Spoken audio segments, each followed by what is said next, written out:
La conservation participative entend intégrer les populations locales aux actions de protection pour une préservation durable de la biodiversité.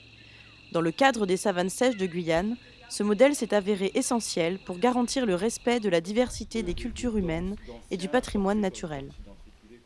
En 2014, le GEPOG a lancé des ateliers participatifs avec les habitants des communes d'Irakubo et de Sinamari pour élaborer ensemble un plan de valorisation des savanes guyanaises.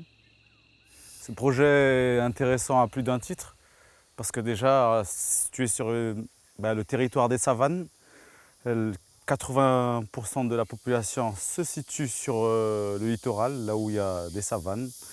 Et donc, ce projet est intéressant parce qu'il crée du lien social entre les anciens et les plus jeunes. De plus en plus, il y a, ben, les jeunes ne parlent plus aux anciens. Et là, cela permet une transmission des savoirs, parce que pour préserver un territoire, il faut la connaître. Et donc, les anciens jouent un rôle très important dans la diffusion du savoir, des usages des plantes, de connaître les différents milieux naturels qu'il y a au sein de la savane, parce que c'est une mosaïque de milieux naturels.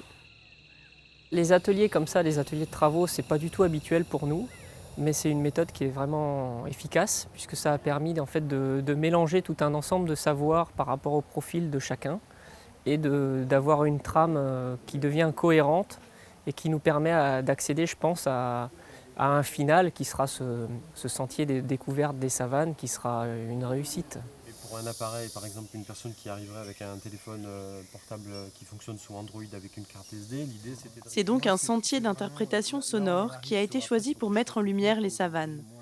Le GEPOG a alors fait appel à un réalisateur et un scénographe qui ont poursuivi la démarche des ateliers.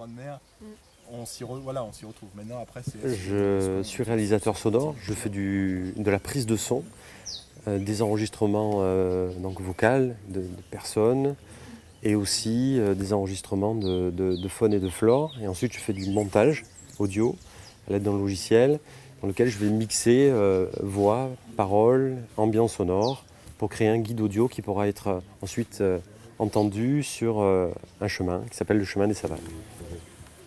Ce projet, il découle, en tout cas il y avait une première réflexion qui était issue de la lecture que j'ai faite de tout le travail en amont que le GEPOG avait mis en place au sein de bon nombre d'ateliers. J'ai monté un atelier moi aussi pour pouvoir vraiment confirmer certaines choses ou certaines pistes qui me semblaient intéressantes.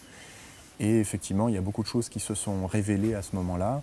Et j'ai proposé donc cette ligne conceptuelle autour du cadre et d'une forme de dématérialisation, parce que c'était autour de la question de la liberté.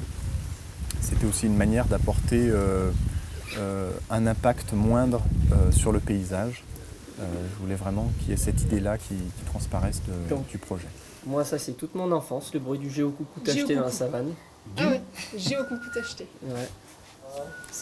Les oiseaux, on est ici, il y a tout ça. Au total, 17 interviews d'anciens, d'agriculteurs, de partenaires, de conteurs, mais aussi d'enregistrements de vents, de grenouilles, d'oiseaux ou encore de clochers et d'ambiances de marché ont été enregistrées et seront diffusées sur le sentier.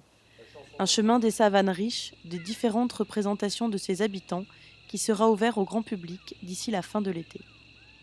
La la la la la la.